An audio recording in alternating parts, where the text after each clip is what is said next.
ঘরের প্রতিটি কাজ যদি এমন হয় যার মধ্যে নতুনত্বের ছোঁয়া পাওয়া যায়, তাহলে কিন্তু মন ভরে যায় আর সকালটাও কিন্তু সুন্দর হয়। তো গুড মর্নিং বন্ধুরা, আবারও একটি নতুন দিনের নতুন ভিডিওতে তোমাদের সবাইকে স্বাগত। আশা করছি সবাই ভালো আছো, সুস্থ আছো, আর আমিও খুব ভালো আছি। আর সকাল থেকে ফুল এনার্জি নিয়ে কিন্তু কাজ শুরু করে দিয়েছি, আর এরকমভাবে কাজের মধ্যে দিয়েই কিন্তু আমরা আনন্দ পেয়ে থাকি। এখন বাজে প্রায় 9:30 মতো। তো এখন থেকে ব্লগটা স্টার্ট করলাম। আর এই যে ঘরে বাসি কর্ম সব আগে সেরে নিয়েছি, তারপর ছেলেও কিন্তু পড়তে চলে গেছে আর আমি এদিকে চলে আসলাম, কাজে লেগে পড়লাম। তো প্রথমে জামা কাপড়গুলো ছিল গোছানো হয়নি, দু একটা যেগুলো ছিল সেগুলোকে প্রথমে গুছিয়ে নিলাম। আর তারপর চলে আসলাম, এই যে জামা কাপড়গুলো ভেজানো আছে, বেডশিটটাও আজকে চেঞ্জ করেছি। তো বেডশিটটা এখনও পাতা হয়নি, আর তো এটা উঠিয়ে ভিজিয়ে রেখেছিলাম, তো সেটাই এখন কেচে নিচ্ছি। আর যদি জামা কাপড় কাচাটা দেখবে সকাল সকাল হয়ে যায় না, তাহলে জামাগুলোও তাড়াতাড়ি শুকিয়ে যায়। আর এখন তো বর্ষার দিনে কোনো ভরসা নেই, কখনো রোদ কখনো বৃষ্টি। তো এখন খুব সুন্দর রোদ উঠেছে, তো ভাবলাম সকাল সকাল কেচে এগুলোকে আগে মেলে দিই। তারপরে জামা কাপড় ধুয়ে চলে আসলাম বাইরে, যে জামা কাপড় মেলবো। আর এই দেখো ক্যামেরাটা এমনভাবে লাগিয়েছি, এটা ভুলবশত হয়ে গেছে, কিছু করার নেই। তো সাইকেলটা সামনে লাগানো ছিল, সেটাতে একটু আড়াল হয়ে গেছে। তো যাই হোক, তোমরা একটু ম্যানেজ করে নিও, তার জন্য সরি। আর বর্ষাকালে রোদটা দেখবে খুব মিষ্টি লাগে, কেন বলো তো, 4-5টা সবুজ থাকে, তো দেখতে এত সুন্দর লাগে যে রোদ উঠলে দারুণ দেখায় প্রকৃতিটাকে।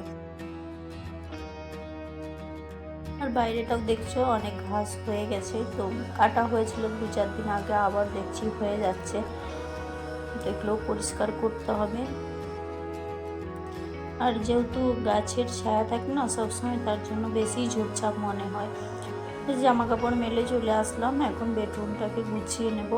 আর প্রতিদিন কিন্তু এভাবেই টুকিটাকি করে গুছিয়ে রাখি। আর এখানটা কি বলতো, কালকে আমার ছেলে খেলা করছিল, মানে ও মেকআপের কাজ করছিল, তো সমস্ত কিছু বের করেছে, এলোমেলো করে রেখে দিয়েছে।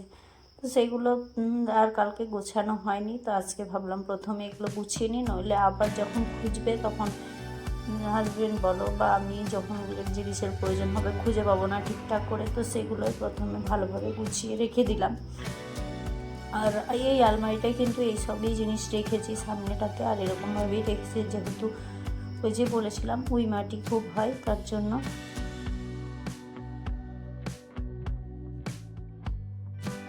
আর ঘরের দেখবে যদি দামি জিনিসপত্র নাও থাকে না, তাহলেও যদি তুমি প্রতিটি কাজ গুছিয়ে আর পরিষ্কার পরিচ্ছন্ন রাখো না, তাহলে আর কোনো দামি জিনিসের দরকার হয় না। আর যত দামি জিনিসই থাক না কেন, তুমি যদি সেগুলোকে পরিষ্কার করে না রাখো, তাহলে দেখতে কিন্তু খুবই বাজে দেখায়।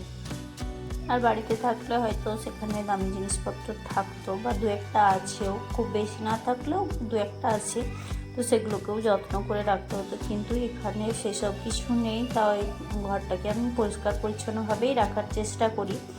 আর এইভাবে পরিষ্কার পরিচ্ছন্ন রাখলে দেখবে তোমার মনে হয় না যে ঘরের মধ্যে কিছু নেই, দেখতে সুন্দর লাগে, হালকা জিনিসের মধ্যে সুন্দর।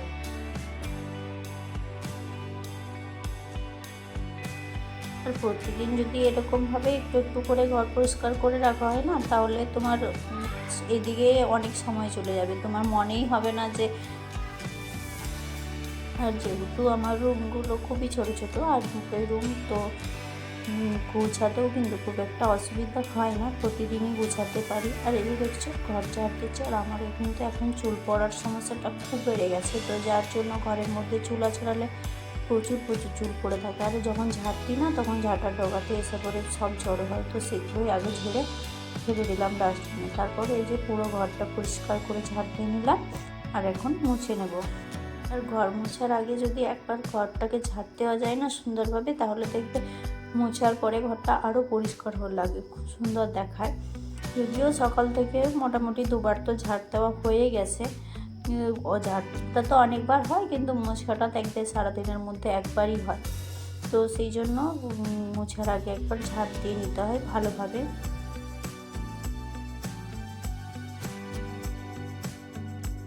আর প্রতিদিনই কিন্তু আমি যে কটা জিনিসই আছে না কেন প্রতিদিনই হাত লাগাই, কারণ হাত না লাগালে দেখতে ধুলো জমে।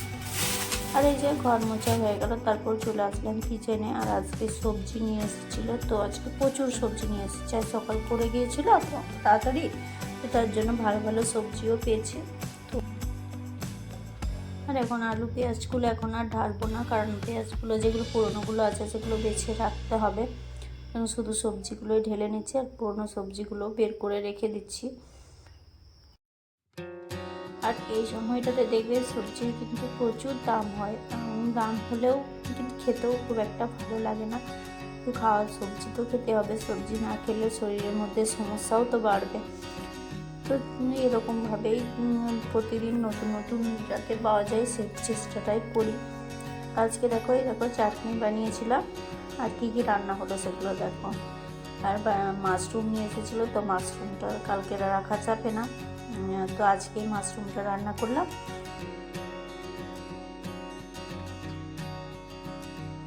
আর হয়েছিল কুমড়োর তরকারি। তো এই দিয়েই আজকে দুপুরের খাওয়া দাওয়া হবে। আর এর মধ্যে যে আরও যে সবজি এনেছিল তারপর রান্নাবান্না করে সেগুলোও গুছিয়ে নিলাম।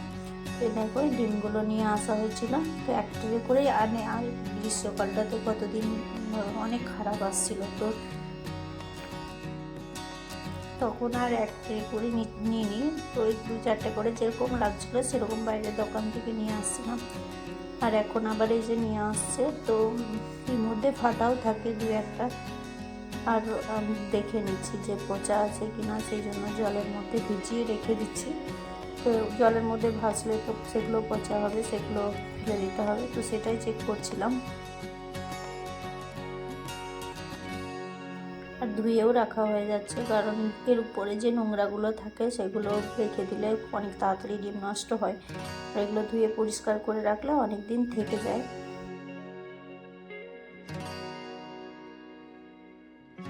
আর এরকমভাবে ধুয়ে পরিষ্কার করে যদি রাখা যায় না, তাহলে কোনো ফ্রিজ ছাড়াই কিন্তু অনেক দিনও ভালো থাকে ডিমগুলো, বা ভালো রাখা যায়। এটা কিন্তু আমি রাখছি বলে বুঝতে পারছি। আর বাকি সমস্ত কাজও কিন্তু গুছিয়ে করারই চেষ্টা করি, তো যতটা সম্ভব হয় ততটাই চেষ্টা করি। তো যাই হোক, আজকের মতো ভিডিওটা এখানেই শেষ করব। তো আর কাজকর্ম প্রায় কমপ্লিট হয়ে গেছে, এবার যা কিছু সব বিকেলে আবার নতুন করে শুরু হবে। তো সবাই ভালো থেকো, সুস্থ থেকো। আজকের মতো টাটা, বাই বাই।